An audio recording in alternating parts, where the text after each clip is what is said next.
Cher ami, vous m'interrogez sur Philippe Jacotet. Que je vous en sais gré. Quelle joie j'éprouve à vous répondre. C'est que Philippe Jacotet est apparu comme un de ces hommes justes de voix, chers aux anciens Égyptiens déjà, et cette justesse leur assure des pouvoirs proches du miracle. Comment ne pas ajouter foi à ce que nous dit, à ce que nous chante ce poète d'une loyauté absolue? Ces entrevisions de l'univers des choses sensibles, les découvertes de son être intérieur, tout nous devient magiquement présent.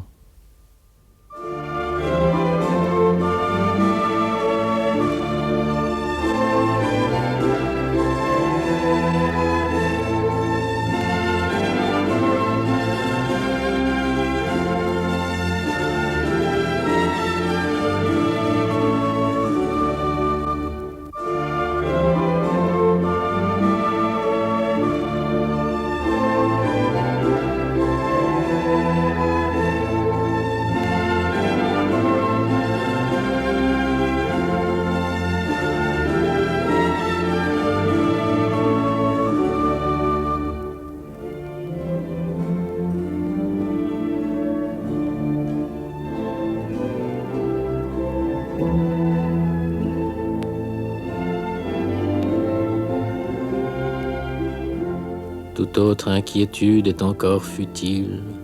Je ne marcherai pas longtemps dans ces forêts, et la parole n'est ni plus ni moins utile que ces chatons de saule en terrain de marais. Peu importe qu'ils tombent en poussière, s'ils brillent, bien d'autres marcheront dans ces bois qui mourront. Peu importe que la beauté tombe pourrie, puisqu'elle semble en la totale soumission.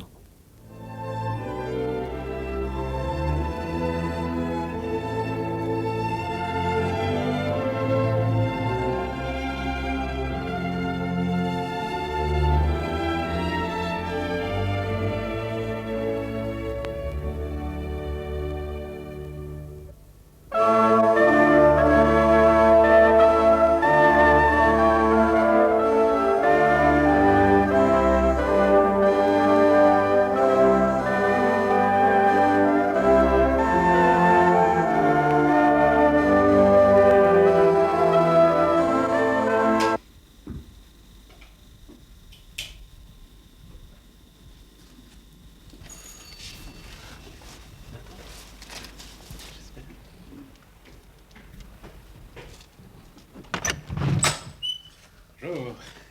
Ça va? Bonjour. Entrez, bonjour. Ça va? Bien. Bon voyage? Oui, oui, très bien. Bonjour. Bonjour. Entrez. Comment ça va? Ça va bien? Ça va? Bon, je vous propose plutôt que de faire une biographie qui soit pas trop rigide. On pourrait peut-être envisager quelques éléments intéressants de votre vie. Qu'est-ce qu'on pourrait choisir comme passage important? Bon, je pense qu'il y a évidemment, on est obligé de parler des études de lettres à Lausanne, disons rapidement, et puis je crois que ça commence à devenir plus important à partir de 1946, c'est-à-dire au moment où, ayant terminé mes études, je suis allé à Paris, travailler pour l'éditeur Mermot pendant 7 ans. Ça fait une première période. Vous avez quel âge à ce moment-là? J'avais 21 ans, juste à la fin de mes études. Et puis ensuite, c'est l'installation à Grignan, donc ça fera une seconde période alors qui s'étend jusqu'à maintenant. Mais il y a certainement d'autres points importants, quoi. Je veux dire, c'est une biographie un peu... Mais... Celle-là, elle est vraiment très abrégée, oui.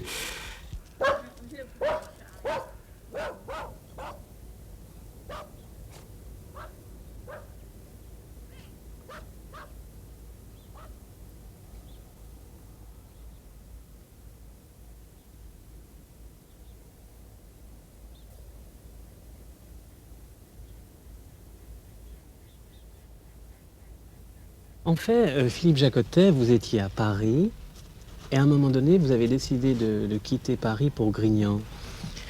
Oui, naturellement, quand on prend une décision de ce genre, ça n'est jamais pour une seule raison simple à expliquer. Il y en a un certain nombre qui jouent ensemble, et dont quelques-unes sont des raisons purement privées, enfin, qui n'ont pas d'intérêt ici. Mais réflexion faite, j'ai l'impression qu'il y a eu une raison profonde dont j'ai peut-être pas été conscient tout de suite. J'aimais beaucoup Paris et j'aime encore beaucoup Paris, mais enfin, je crois que ce qui m'a fait choisir de m'en éloigner, c'était la nécessité pour mon travail de ne pas être confronté de trop près à l'espèce d'agitation intellectuelle de Paris, au fait que je fréquentais, disons, des poètes que j'aimais beaucoup, mais qui avaient souvent des idées très contraires les unes aux autres. Et je ressortais de ces rencontres plutôt enfoncé plus profondément dans mes doutes. Et je sentais que j'avais besoin, pour pouvoir travailler, d'une certaine distance entre tout cela et moi. Et je l'ai trouvé ici. Oui, mais vous auriez pu retourner en Suisse, par exemple. Oui, alors là, il y avait des raisons plus bassement matérielles, enfin, c'est-à-dire qu'il aurait été impossible, tant qu'à faire que je quittais la ville pour aller habiter la campagne, eh bien, je ne crois pas qu'on puisse aller facilement s'installer à la campagne en Suisse et trouver une maison, et quand on a les moyens matériels d'un écrivain qui commence sa carrière. Alors il y avait cette raison-là, il y avait le fait que j'étais lié à des éditeurs français, que je travaillais pour la France, donc il était normal que je reste dans ce pays-ci. Et quant au reste, je crois pas qu'il y ait une littérature romande proprement dite. Il y a des caractères que nous partageons entre plusieurs écrivains, et ça, je ne vais pas changer. Enfin, je resterai toujours un écrivain avec ces caractères marqués par le pays où je suis né, où j'ai vécu mon enfance et ma jeunesse.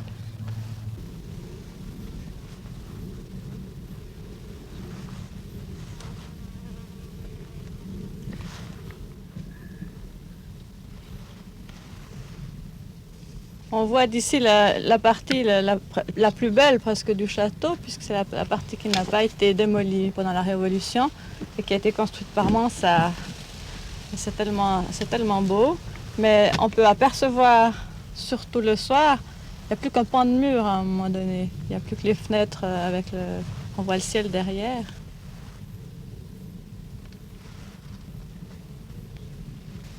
Et comment se passe votre vie quotidienne à Grignan? Plus simplement du monde, c'est ce qu'on aime, enfin, c'est une ville-village.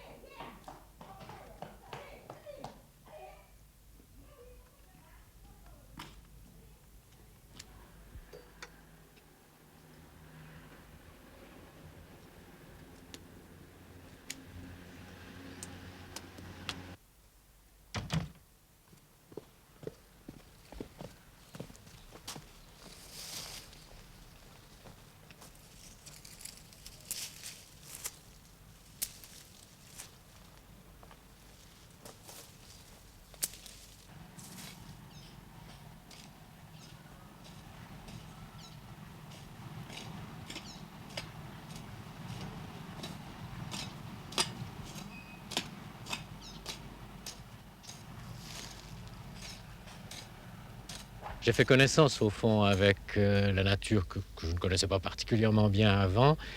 J'ai appris le nom des arbres, enfin, parce qu'on ne peut pas parler d'un chêne vert sans savoir son nom et sans savoir le distinguer des autres, pour comprendre la nature profonde d'un paysage. Alors, on découvre peu à peu, presque comme des compagnons, le genévrier, le vrai chêne, les pins, les cyprès, les roseaux.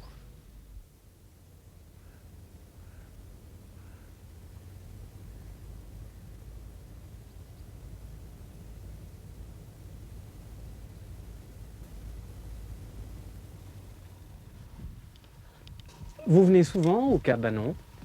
Oh, très souvent, j'adore cet endroit. Je suis vraiment complètement tranquille. Au fond, on est absolument tout seul sur cette colline. Et voyez la vue qu'il y a, c'est tellement beau. Qu'est-ce que vous êtes en train de faire ici? Une aquarelle que je suis en train de rater.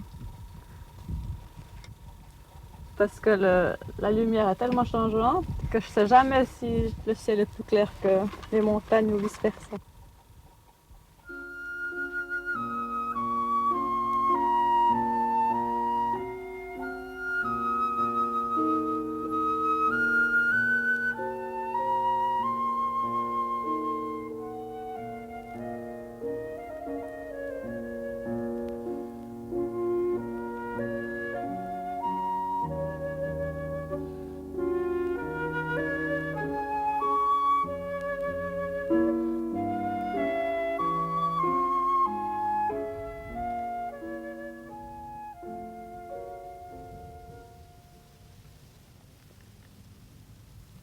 Hiver au nom si juste, au nom d'oiseaux rapides, saison claire et dénuée qui va plus droit qu'aucune autre, saison courbée comme un arc, temps des oiseaux rapprochés des hauts réseaux aériens, nacre et terre, verre et paille.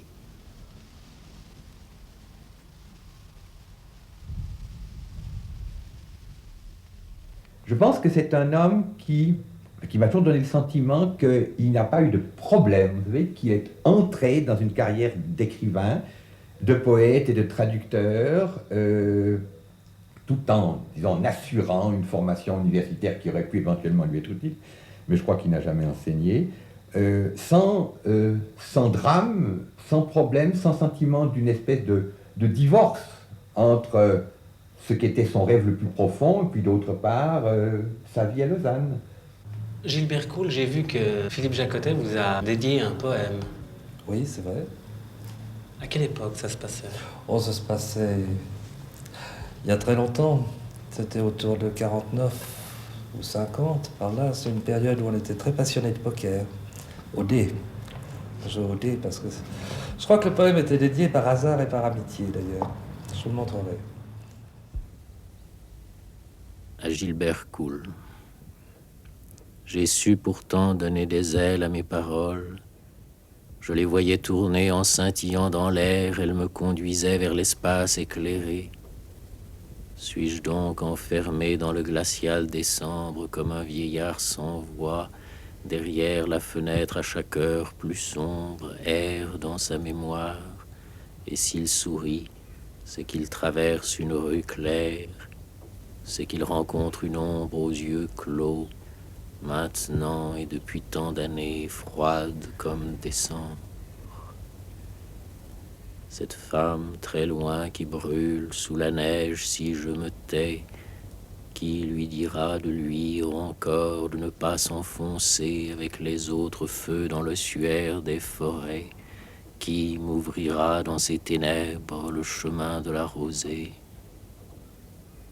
Mais déjà, par l'appel le plus faible touché, l'heure d'avant le jour se devine dans l'herbe.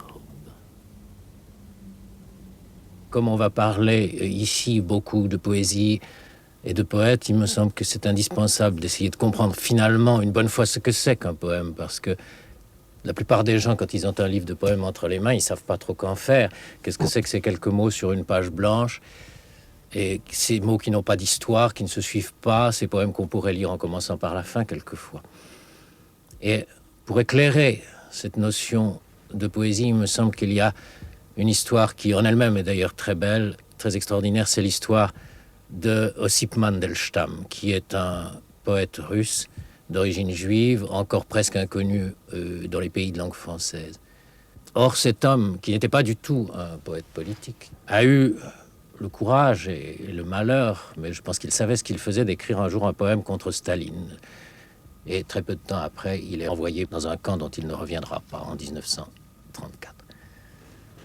Eh bien, si je raconte cette histoire, c'est parce que il est tout de même extraordinaire, quand on lit cela dans les souvenirs de sa femme, il est extraordinaire qu'on ait déployé tant d'efforts pour écraser un homme qui, au fond, n'écrivait même pas de la poésie politique. On comprend que l'on mette en prison les adversaires du régime, mais non pas un poète de cette espèce-là. Cela signifie probablement qu'il y a dans la poésie autre chose que ce que l'on croit, une puissance qui est comme insupportable à des tyrans. Parce que je pense que un régime tyrannique doit fonctionner comme des rouages absolument parfaits, et il ne faut pas qu'il y ait de jeu entre eux. Or, la poésie, c'est exactement ça, c'est cette espèce de jeu, de libre jeu qui continue, de respiration qui continue, et qui est intolérable. Et alors, il faut écraser, il faut étouffer tout ce qui pourrait être encore un reste de respiration libre. Il y a un aspect qui me paraît encore plus révélateur de la poésie dans l'histoire de Mandelstam. Ces derniers mois en prison ont naturellement suscité une légende, parce qu'on ne sait rien de tout à fait précis. Et dans cette légende, en particulier, on raconte qu'à certains moments, dans ces conditions que l'on peut imaginer, qui étaient des véritables conditions d'agonie, il avait gardé dans sa poche un petit Pétrarque et qu'il en lisait parfois à ses compagnons d'enfer. Ce qu'il faut se demander, c'est qu'est-ce qu'il y a dans un poème, dans ces 12-14 vers d'un sonnet de Pétrarque, qui ait un tel pouvoir que ça ait été comme une sorte, la dernière clé qui permettait à Mandelstam d'ouvrir un instant la porte de cette effrayante prison. Alors je crois que ce qu'il y a dans un tel poème, comme dans tout grand poème, c'est un tel accord de sonorité, de pensée, d'images, de sons, de sentiments, de sensations, si merveilleusement combinés qu'ils attestent contre les conditions les pires qu'il peut y avoir pour l'homme une espèce d'ordre caché, d'ordre secret du monde. Et si la poésie n'est pas cela, ça ne vaut peut-être même plus la peine de continuer à en parler.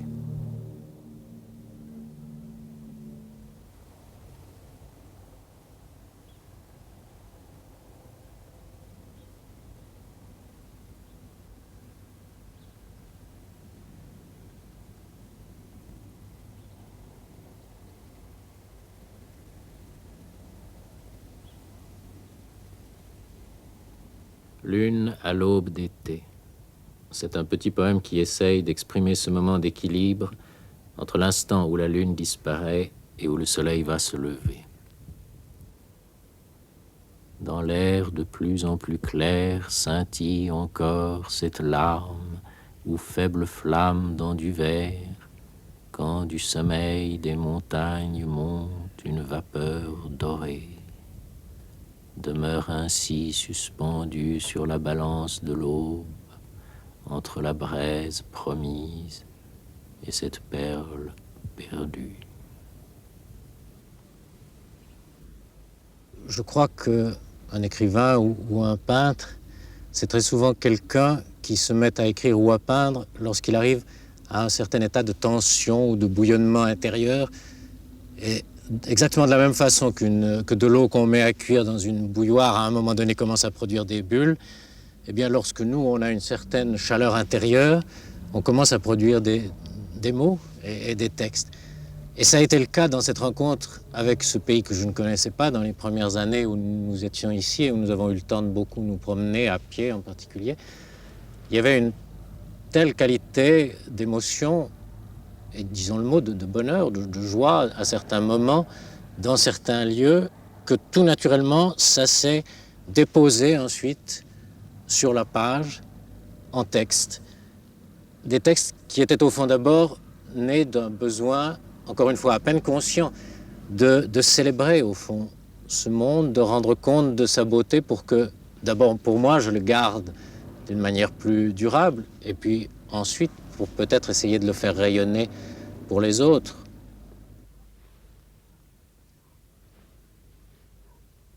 Dans l'étendue, plus rien que des montagnes miroitantes, plus rien que d'ardents regards qui se croisent, merle et ramier. Ensuite, il y a un second temps dans ce travail, c'est-à-dire qu'on n'est plus à une époque de début de civilisation ou de début d'un art dans lequel le créateur est encore naïf, au sens beau du mot, au sens natif, c'est-à-dire qu'il ne se pose pas de questions et que s'il a envie de chanter, il chante. Quand on arrive au 19e, au 20e siècle, l'esprit critique, l'esprit de doute s'empare des écrivains, des artistes, qui les font se retourner sur leur propre travail et se demander dans quelle mesure il est légitime. Et pour moi, ce besoin a été aussi particulièrement fort, parce que je me disais au fond, est-ce compréhensible et est-ce admissible que l'on soit à ce point ému par un paysage? Est-ce que c'est simplement de la sensiblerie de demoiselle devant des couchers de soleil? Enfin, je sentais bien que ce n'était pas du tout cela, et que, d'une certaine manière, cette émotion allait si profond que, à mes yeux, elle devait avoir une signification pour notre vie, à tous finalement. Et c'est cette signification qu'ensuite, dans d'autres textes, ou quelquefois dans les mêmes, à l'intérieur, se mêlant avec la célébration, j'ai essayé d'analyser et de comprendre. En regardant de mieux en mieux ces paysages, je me disais, est-ce que je vais peut-être non seulement pouvoir les exprimer dans leur beauté, mais deviner ce qu'ils essayent de me dire, ou ce qu'il me semblait qu'ils essayaient de me dire. D'où le caractère double, au fond, des livres que j'ai consacrés à ces paysages, qui sont tantôt simplement comme des espèces de poèmes où on dit ce qu'on a vu, et tantôt une espèce de méditation sur la signification de cette beauté. Le soir, tous les arbres, une brassée rose, prête au feu. Au matin, leurs branches encore nues brillent d'une eau céleste. Ils multiplient la lumière. Fagots lumineux, la pluie, les cris d'oiseaux, les premières fleurs de l'amandier. Leur accord donne un bonheur. Peut-être est-ce comme quand on entend dire la même chose aux voix différentes d'un cœur. Ou comme quand on voit naître d'un seul tronc la multiplicité des feuilles. Mille cris, 1000 fleurs, 1000 globes d'eau sonores, et un seul monde, un seul foyer. Dans le fond, si j'ai commencé à lire votre œuvre, c'est parce que nous étions voisins, naguère encore, lorsque j'enseignais au lycée de Valréas. Votre voix, que j'ai découverte après celle de René Char, m'a beaucoup ému, et je voudrais savoir comment vous vous situez par rapport à cette autre voix assez extraordinaire qu'est celle de Char. Oui, c'est un voisin que je n'ai d'ailleurs jamais osé rencontrer parce qu'il m'impressionne beaucoup, un très grand poète, et je vois bien où est la différence. Lui, c'est un homme, me semble-t-il, dont le regard est celui d'une sorte d'oiseau rapace qui fond sur les choses avec rapidité et qui les fixe dans une sorte d'éclair, tandis que lorsque je me promène dans une région qui est somme toute très proche de la sienne, c'est beaucoup plus en tâtonnant, en recherchant, par des corrections et des nuances à saisir cet insaisissable qui est autour de nous. Oui. D'ailleurs, vous cherchez moins à violenter le paysage. Il me semble que vous êtes davantage à l'écoute. Oui, j'ai eu le sentiment qu'il y avait une voie possible, non seulement d'ailleurs pour la littérature, mais pour la vie aussi, dans la soumission aux choses qui sont autour de nous et non pas dans la révolte, en écoutant ce qu'elles semblent essayer de vous dire. Et finalement, cette poésie qui est si fortement enracinée dans un lieu, ce paysage de Basse-Drôme devient un paysage pour tous. Comment expliquez-vous que la poésie ait si peu de lecteurs? Eh bien, il doit y avoir en tout cas une raison, parce que, entre autres, je me souviens que quand j'étais étudiant à la faculté des lettres, assez rapidement, je m'étais senti indigné et déçu à la fois que sur les 40 étudiants, mettons que nous étions dans ma volée, il y en avait peut-être 4 qui aimaient vraiment la poésie. Alors si je pense que c'était des étudiants en lettres, c'est-à-dire en principe devant s'intéresser à la littérature, et que les étudiants en lettres représentent une petite proportion des étudiants en général et les étudiants eux-mêmes d'une génération de jeunes gens, eh bien c'est pas très étonnant que l'amour de la poésie ne soit pas répandu beaucoup plus. C'est-à-dire que la poésie, à l'heure actuelle, ne trouve plus sa place dans la société? Non, je ne pense pas. D'abord parce finalement, il n'y a pas que les gens qui sont professionnellement dans la littérature qui lisent, et on s'aperçoit qu'on a des lecteurs dans de tout autre milieu. Et puis l'histoire de Mandelstam dont on a parlé au début montre aussi qu'il y a une sorte de rôle profond de la poésie qui se fait d'une manière plus clandestine, plus souterraine finalement. Et peut-être que dans la mesure même où le monde devient de plus en plus mécanisé et tyrannique, et le besoin de poésie se fait ressentir également d'autant plus violemment, et ça se voit même dans certains mouvements récents, politiques ou autres. Pour vous, la poésie n'est pas rupture d'avec la vie? Oui, alors ça, c'est une constatation à laquelle je suis arrivé après un certain temps, disons, en réfléchissant par exemple sur les surréalistes et sur ma distance avec la poésie surréaliste. Et, au fond, les surréalistes voulaient détruire les règles qui régnaient sur la littérature parce qu'ils estimaient qu'elle faisait mourir la littérature en l'enfermant dans des limites trop précises. Et moi, j'avais le sentiment qu'au contraire, quand je lisais un poème surréaliste débarrassé de toutes les règles, loin de sentir la vie et le flot de la vie vraiment d'une manière présente, je n'entendais plus que des mots. Alors que dans un poème tout simple de Baudelaire, par exemple, qui obéit à des règles, comme celui qui est si beau où il dit « La servante au grand cœur dont vous étiez jalouse et qui dort son sommeil sous une humble pelouse, nous devrions pourtant lui porter quelques fleurs », etc. dans un poème comme celui-là, qui obéit aux règles même de la raison, enfin de la grammaire, etc., je trouve qu'il n'y a plus de mystère. Et il y a un plus grand espace d'inconnu que dans toutes les rencontres extravagantes ou fantastiques des surréalistes. Donc, j'ai pensé à ce moment-là que non seulement on pouvait peut-être, c'est toujours avec, il faut mettre des peut-être, en acceptant les limites de la grammaire et par exemple, d'une certaine prosodie, conserver toute la part d'inconnu qui est essentielle à la poésie, mais que tout ça, c'est en rapport avec la vie. Rien de tout cela n'est séparé de la vie. La vie même, c'est peut-être la même chose, c'est-à-dire que si on accepte certaines règles de vie, au lieu de se cabrer dans une révolte perpétuelle, on finit par être moins enfermé que ceux qui sont dans la révolte. Quel est le rôle et la place de Philippe Jacotet dans la littérature romande? Oui, c'est une question à laquelle il n'est pas facile de répondre, surtout en quelques mots. Je crois néanmoins qu'il est possible de voir d'abord deux grandes activités d'écrivain, c'est l'activité de traducteur et l'activité de poète. Activité de traducteur qui est très importante. Il y a les traductions du grec, le banquet de Platon, l'Odyssée, il y a les grandes traductions de l'allemand, l'énorme entreprise de traduire Musil, Hölderlin, Rilke, en particulier, les traductions de l'italien aussi. Vous savez que c'est le traducteur, en quelque sorte attrité de Cassola, de Luzzi, le poète florentin, des textes en prose, en tout cas d'Ungaretti, mais je crois qu'il a aussi traduit des poèmes d'Ungaretti et de Montale. Alors, il y a cette activité de traducteur, et puis il y a bien sûr, alors, parallèlement, toute son activité de créateur propre, qui a commencé donc par ses premiers poèmes pour les ombres, et dont le dernier, c'est les Chants d'en bas qui viennent de sortir. Parallèlement à l'œuvre poétique de Philippe Jacotet, il y a toute l'œuvre du traducteur. Oui, mais je la trouve profondément liée à l'œuvre poétique. L'œuvre du traducteur, pour lui, est une œuvre poétique. Qu'est-ce qu'un traducteur? C'est quelqu'un qui assure un passage et une intégrité, quelqu'un qui sauvegarde une communication, et c'est une tâche à laquelle Jacotet semble en somme prédestiné. C'est la même chose.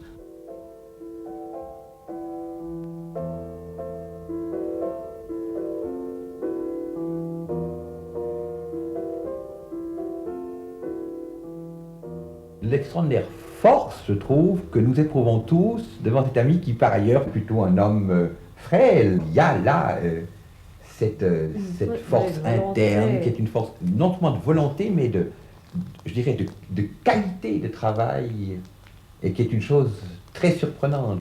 Philippe, en effet, a un horaire je dirais presque de fonctionnaire, c'est absolument inouï, et il ne coupera pas ses heures de travail par jour, ça m'a absolument ahuri.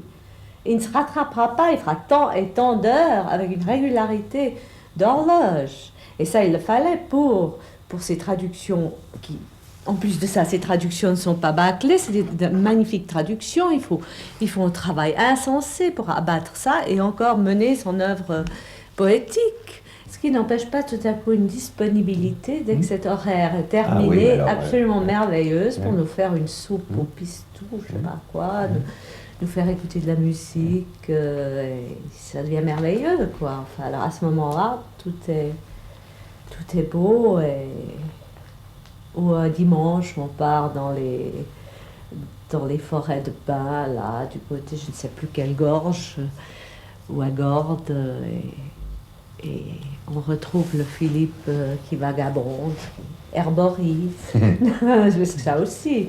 Et un Philippe drôle, quoi, enfin pas du tout ce personnage sérieux, intouchable et terrible qu'on s'imagine quelquefois quand on parle de Philippe Jacotet, comme de quelqu'un qui est inapprochable.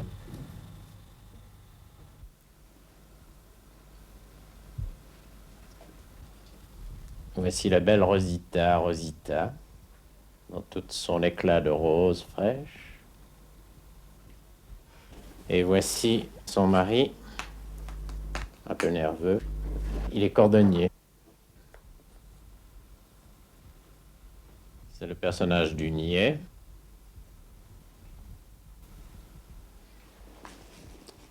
Et puis il y a Meunier, peu moins ça. Pour moi, la rencontre de Philippe Jacotet, ça doit être en 1943 ou 1944. Philippe doit être bachelier, il entre en lettres, mais ça n'est pas tellement, moi j'étais aussi en lettres, ça n'était pas tellement cela, c'est essentiellement la clé de l'Elofio. À n'importe quelle heure presque de la journée ou de la soirée, on voyait arriver quelqu'un, enfin, on venait chez Lello. Il faut se rappeler, c'était la guerre, nous étions tous enfermés en Suisse, et au fond, grâce à Lello, il y avait là une espèce de foyer joyeux et intense. Et j'ai le souvenir surtout d'une activité qui était peut-être, oui, des fêtes où on se déguisait, mais qui étaient d'immenses nuits de lecture. Nous recevions des poèmes de la Résistance, on lisait du Saint-Jean perse, on écoutait de la musique, on écoutait beaucoup de Stravinsky. On jouait chez les Lofio. Nous, on jouait ce qu'on veut, on jouait des dessins. Rarement de l'argent, on n'en avait pas. On a gagné des dessins de l'Elofio aussi, on a gagné des poèmes, on jouait nos habits. On faisait d'immenses week-ends, de bals masqués qui duraient 2 ou 3 jours. J'avais mon atelier dans la tour du château d'Yverdon, plein d'étoffes pour habiller les marionnettes. Et alors je me rappelle d'un samedi à midi où on était, je sais pas, Henriette Grinda, Estopet, Lello, tous les décorateurs, les comédiens, enfin les manipulateurs de marionnettes, Philippe, complètement déguisés, traversant cette ville, déguisés en veuve, en toréador, en gens plein de couverts de dentelle. C'était fabuleux, c'était le scandale. En quoi était déguisé Philippe? Vous vous souvenez? Non, je ne me souviens pas. Je pense que, est-ce qu'il était peut-être déguisé? Alors, je me rappelle que c'est un déguisement très austère, ce qui accentuait son humour d'ailleurs. Ce qui permettait de lancer C'est un des personnage flèches. austère selon vous? Non, c'est un personnage. Je ne crois pas que le mot d'austère est juste du tout, non. Il a une certaine sévérité, mais il a en tout cas beaucoup d'humour. Voici un homme qui m'a... Puis alors il reste, monsieur qui paraît à gauche. Ah, alors revoilà que le Vélocité, ce n'est pas un personnage sans tête. Bon, il disparaît. Mais que vois-je? Ma vue se trouble. Je vois double, sûrement. Mon inconnu se découvre lui-même, avec stupeur. Il se dévisage avec jarre. Il s'avance contre lui-même.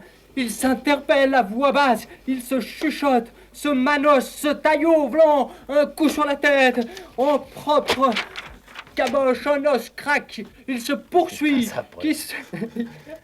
En fait, ce qui vous a rapproché de Philippe Jacotet, c'est les marionnettes.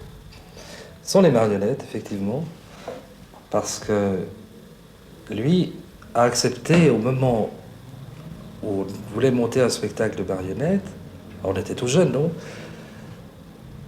Et c'était au moment où lui préparait des examens importants, il a accepté d'écrire le texte, et non seulement il a écrit un texte épatant, vivant, scénique, mais il a participé absolument, complètement à la création du spectacle.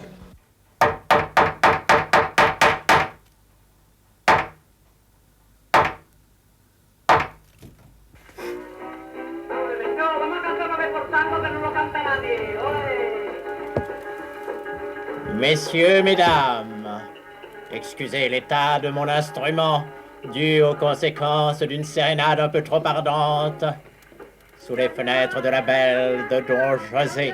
Et maintenant, pardonnez-nous les imperfections, les gaucheries et les stupidités du spectacle, et gardez votre calme jusqu'au dénouement. Bonsoir.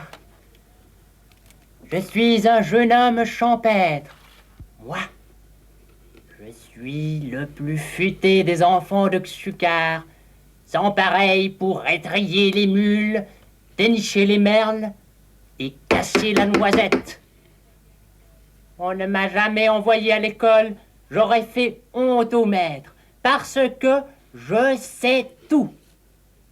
Essayez de me questionner pour voir. Vous ne me collerez pas. Vous, là. C'est un meunier Tudor d'origine anglo-saxonne. Oh, réveillez-vous.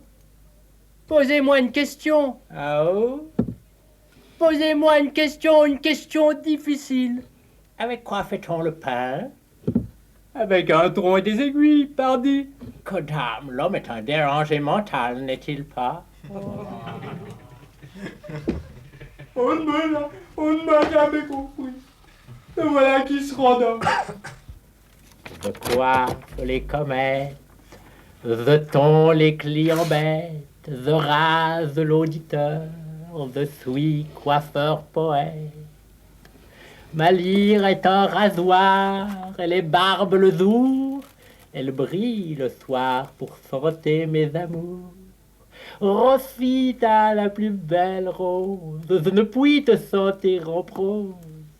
Rosita, Rosita, serve du cordonnier, donne-moi le cordon, prête-moi tes souliers pour que j'arrive où tu reposes. Un rival me signait que je n'ai rien à craindre de lui. Pourtant, ne lui laissons pas trop d'avance et coiffons-le au poteau. Un poteau pour calmer ses méridionaux.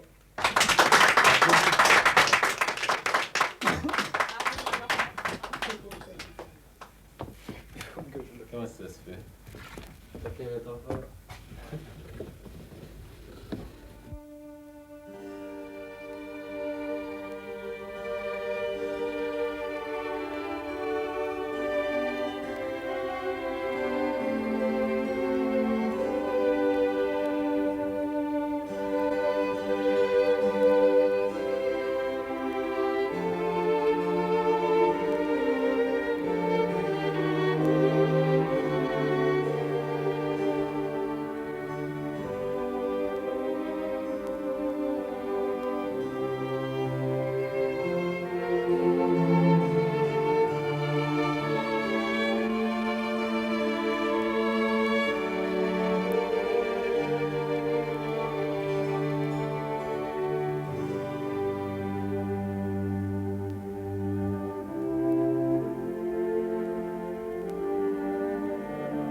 Ce lieu, vous le connaissez bien, vous y venez très souvent, c'est un lieu privilégié.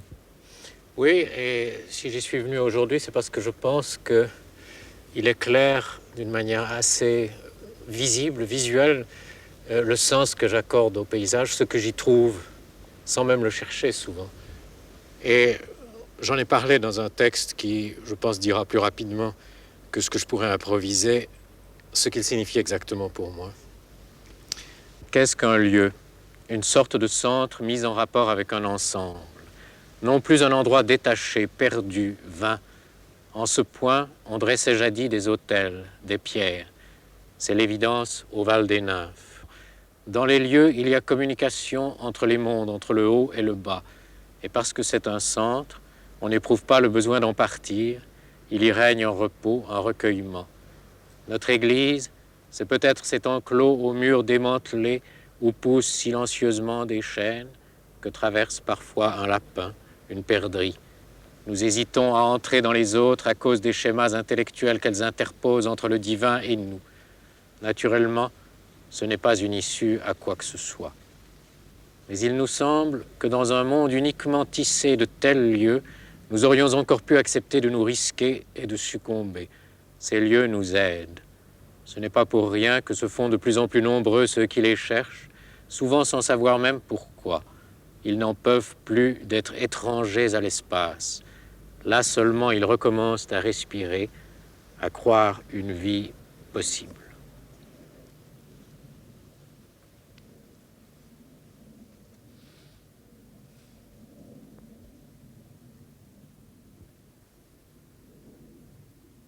Dans un texte encore inédit, vous écrivez « J'ai toujours eu dans l'esprit une sorte de balance. Sur un plateau, il y avait la douleur, la mort, sur l'autre, la beauté de la vie. » Oui, en effet, c'est une découverte que j'ai faite au fond assez tard, que cette espèce d'opposition était dans mes textes depuis le début, quelquefois à l'intérieur du même poème et quelquefois d'un livre à l'autre. Qu'est-ce que ça veut dire exactement? Eh bien, nous avons beaucoup parlé de paysages et de cet ordre que je trouvais dans les paysages et qui était une sorte de bonheur et d'accord avec le monde. Ça, c'est, disons, le côté positif. Mais il y avait des moments où, ayant beaucoup parlé de ces paysages ou décrit des signes dans la lumière et une sorte de bonheur, j'avais le sentiment qu'il fallait corriger cela parce qu'on oubliait trop l'autre côté, l'autre plateau de la balance, c'est-à-dire celui qui nous fait peser vers le bas, celui où cette beauté est détruite ou simplement usée par le temps. Et alors ça, c'est au fond le second aspect antithétique de mes textes. Mais de quel côté penche la balance? Eh bien, tantôt de l'un, tantôt de l'autre, justement. Et disons que, par exemple, après avoir écrit un récit comme L'Obscurité, qui est l'histoire de la chute d'un homme qui s'étant cru en accord avec le monde, sans que cet accord ait brisé, jusqu'au désespoir et au nihilisme, eh bien, il s'est trouvé que j'ai écrit un des livres les plus clairs, les plus lumineux, c'est-à-dire Air, qui sont des poèmes, au contraire, de l'exaltation dans la lumière. Et ce qu'il faut dire, c'est que ce n'est pas du tout une décision de l'intelligence ou de la raison de corriger ainsi les textes. C'est que ce sont des moments de la vie où tantôt on est tiré vers en bas et tantôt au contraire on a comme des ailes. Fragile est le trésor des oiseaux, toutefois puisse-t-il scintiller toujours dans la lumière. Telle humide forêt peut-être en a la garde, il m'a semblé qu'un vent de mer nous y guidait, nous le voyions de dos devant nous comme une ombre. Cependant, même à qui chemine à mon côté, même à ce chant, je ne dirai ce qu'on devine dans l'amoureuse nuit. Ne faut-il pas plutôt laisser monter au mur le silencieux lierre de peur qu'un mot de trop ne sépare nos bouches et que le monde merveilleux ne tombe en ruine? Ce qui change même la mort en ligne blanche au petit jour, l'oiseau le dit à qui l'écoute. Vous évoquez continuellement la mort comme une obsession. Vous avez peur de la mort? Ah, comment dire, j'avais peut-être plus peur quand j'étais jeune que maintenant où je l'ai vu de plus près. Mais je ne peux pas m'empêcher de penser qu'en tout cas, quand on la voit sur les autres, c'est une des choses, évidemment, une des expériences les plus effrayantes qui puissent être faites. Et que la poésie doit affronter, sinon elle n'aurait pas de sens. Pour vous, y a-t-il un au-delà? Là, c'est ces questions extrêmement... auxquelles on ne peut pas répondre rapidement, parce que, justement, au fond, une partie de mes livres est écrite pour répondre, ou pour essayer de répondre avec beaucoup de nuances à cela, et je risquerais, en essayant de résumer, de tomber dans des formules qui fausseraient ma pensée. Mais Dieu existe? Là aussi, c'est la même chose. Enfin, ce sont des questions... Je crois qu'aujourd'hui... Enfin, moi, c'est moi qui suis comme cela, je ne peux pas le dire directement. Je pense qu'il y a comme des traces du divin qui restent justement dans des lieux comme celui où nous sommes, et en nous-mêmes aussi, que peut-être les dieux changent finalement et ne peuvent pas être fixés dans des dogmes. Mais enfin, dès qu'on aborde ces trop grands sujets, j'ai horriblement peur de déformer par des formulations trop rapides. Dans les cartes à jouer abattues, sous la lampe comme les papillons écroulés, poussiéreux, à travers le tapis de table et la fumée, je vois ce qu'il vaut mieux ne pas voir affleurer lorsque le tintement de l'heure dans les verres annonce une nouvelle insomnie, la croissante peur d'avoir peur dans le resserrement du temps, l'usure du corps, l'éloignement des défenseurs. Le vieil homme écarte les images passées et non sans réprimer un tremblement, regarde la pluie glacée pousser la porte du jardin.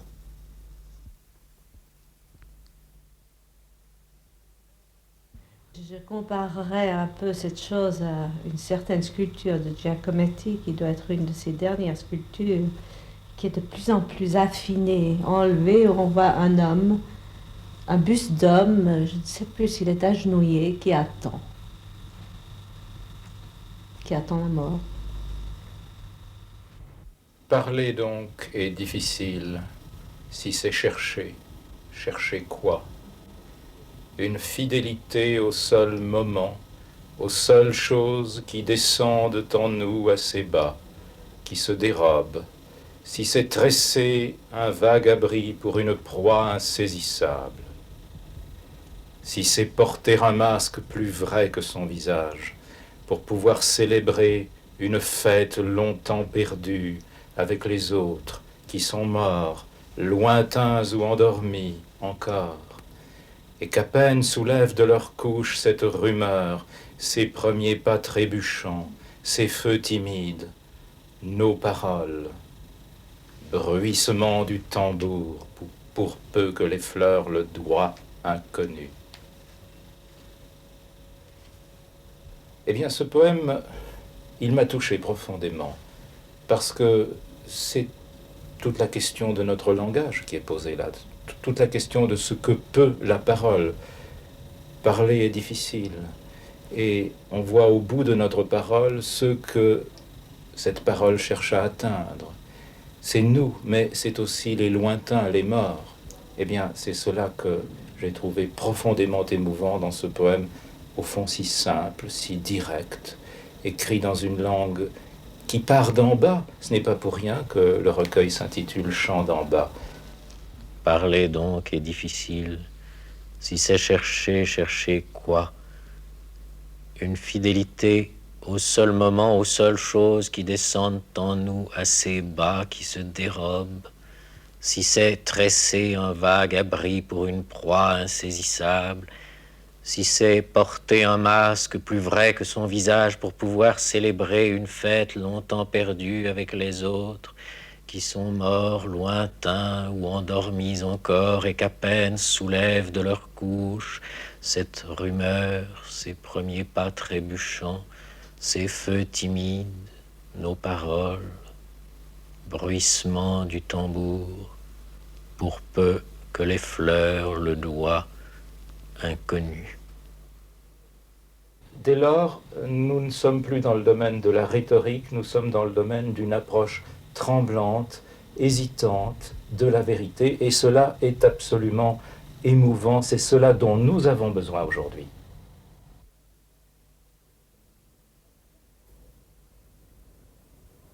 Moi, je suis devant une page blanche, et elle est vraiment blanche au sens propre, c'est-à-dire que je ne sais absolument pas ce qui va se passer chaque fois, même après avoir finalement écrit un certain nombre de livres et travaillé bien des années.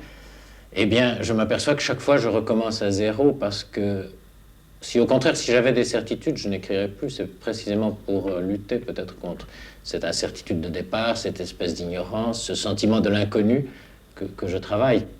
C'est à la base même de mon travail poétique. J'aurais voulu parler sans image, simplement pousser la porte. J'ai trop de crainte, pour cela d'incertitude, parfois de pitié.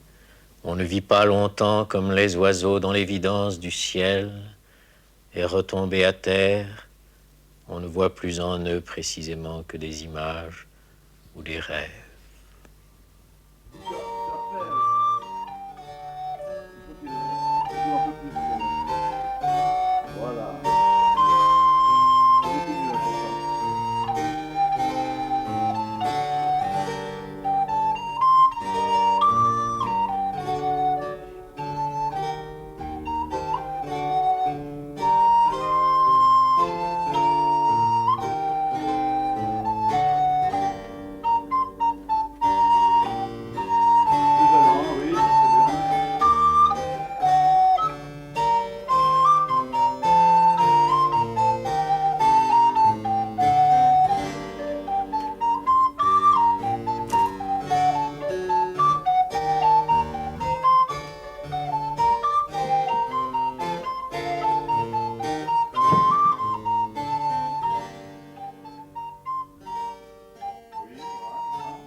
Hiver au nom si juste, au nom d'oiseau rapide, saison claire et dénuée qui va plus droit qu'aucune autre, saison courbée comme un arc, temps des oiseaux rapprochés des hauts réseaux aériens, nacre et terre, verre et paille.